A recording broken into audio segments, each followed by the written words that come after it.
No one has direct, unmediated access to facts. Rather, all facts are mediated through the story we tell ourselves about them.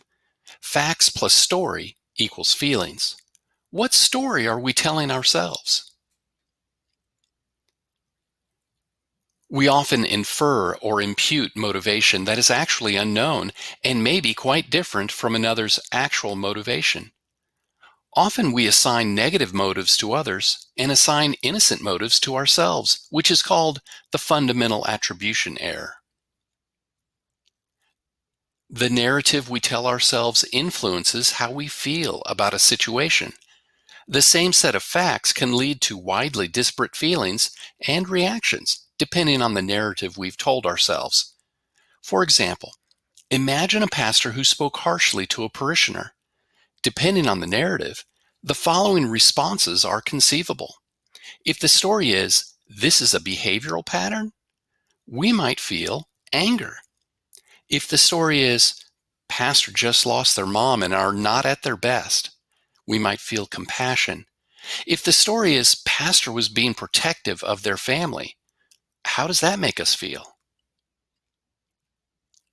Signs that we might be distorting another's narrative rather than allowing the other person to convey her or his narrative can be discerned by certain kinds of statements. "I think he does it because." Really? Do you know this to be true or are you guessing?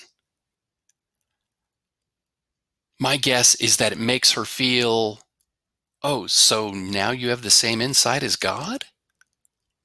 "I don't understand why they did that unless." Now you're just guessing. Or is it fishing? To begin to notice when you or another distort a narrative through misguided inference or imputation of a motive that is not explicitly known, it is helpful to ask certain questions for self-reflection. What was the narrative we told ourselves about the most recent conflict we had in the church? Is there a common theme to the narratives we tell ourselves when in conflict? How adept are we at recognizing when other people are inferring or imputing a narrative? How comfortable are we inviting others to reflect on their narratives and to share them with us?